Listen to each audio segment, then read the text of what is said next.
It's the Slam Dunk.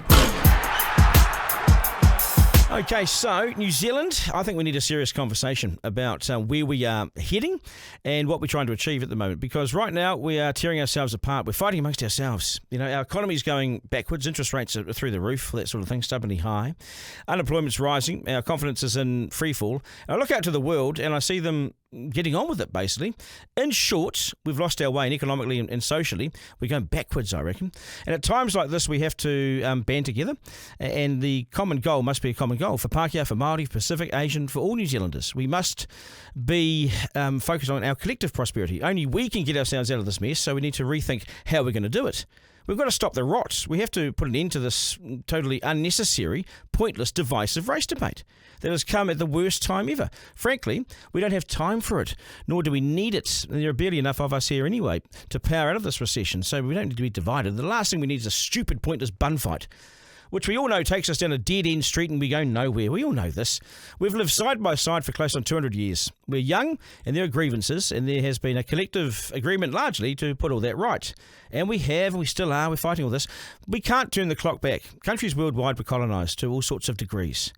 And we should be proud of where we've got to. I know there's a lot of room to go, but God knows, why would anyone now wish to see two separate systems? Go that way like the Māori Party suggesting and tell me how it's not heading towards some sort of apartheid South Africa.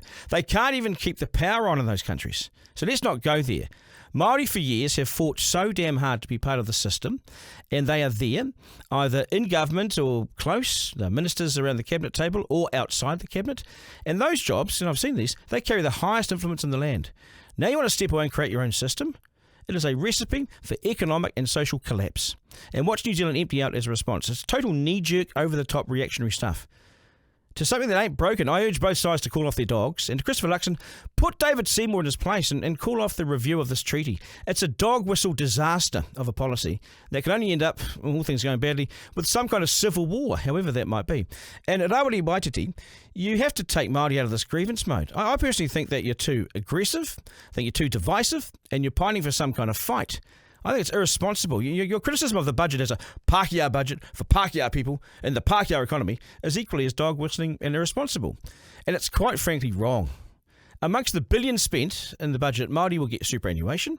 They get all the benefits that Pakeha get. They'll get tax cuts. They'll get health services, education. They get funding of the Kohanga Reo and the Kurakaupapa Māori schools. The funding, it's more than what Labour spent by $3.5 billion. It's not a Pakeha budget, and you know it. It gives tens of millions to Matatini, which is the Kapaka National Championships, money for Māori language to survive and thrive. To say it's a Pakeha budget makes you look brain dead, mate. And I know you're not. You've said it to stir up Māori who listen to you, and some of them take you seriously and take their cue from you. And you couldn't be more wrong. Equally on the other side, Prime Minister, what's wrong with a few Māori words? Come on, mate. English dominates our society, and it's triggering to Māori to have their language demeaned. My son's grandparents, who are still alive, were sent home and whacked for speaking Māori in school. So let's not go there again. We're proud of the haka. We sing the anthem in both languages. Māori want the same for their kids as Pakeha, as Pacific, and as Asian parents. We can live side by side and compromise on what it is that we all want. But drop the dog whistle and the focus unrelentingly on the economy's got to start again. Getting us all back on the horse. Lose inflation, not lose a language. That's uniquely only here in New Zealand. If we don't keep it alive, it dies. Come on. We simply don't have time for this race crap. Māori have guaranteed seats in Parliament, and there's been consensus about that for a long time. That largely, for decades, no one honestly blinks about it. So why potentially take away guaranteed Māori seats at the local body level? It stirs things up, and Māori having a couple of seats around the council table every time. What's the big deal? That's what co-governance looks like. What are we scared of? The damage is done, though. New Zealand citizens are leaving the country in record numbers. They're fed up with all this sort of nonsense. And frankly, we can't afford to lose our best and brightest, but we are. It's the biggest brain drain ever in New Zealand since records were kept. Stats New Zealand says there were an estimated 130,000 migrant departures in the year to April, the highest on record for an annual period ever. Of those leaving the country on a long-term basis, an estimated 80,000 were New Zealand citizens, 41% increase on last year. That's phenomenal. Half of those went to Aussie. Yet despite the loss of these good Kiwis, we didn't reduce in size as a country. Oh no, there was an annual net migration gain of almost 100,000. It's massive. Absolutely massive.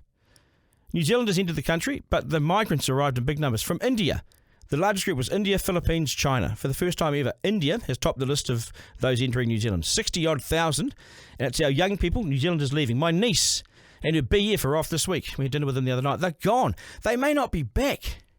I doubt they'll be back. My mum said goodbye to her granddaughter, possibly for the final time. The opportunities are so much better compared to the place that New Zealand now finds itself at. And with an ageing population, and if young people who are taxpayers are leaving, then this could spell trouble and disaster for New Zealand down the track.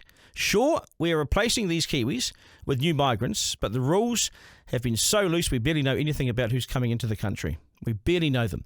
Why they're here, we don't know, and what skills they have, we have no idea. So as we build this base, again, forget the infighting. It's got no place, and if we're honest, we've got so much more to do, and we've got bigger fish to fry. Right? I think we have.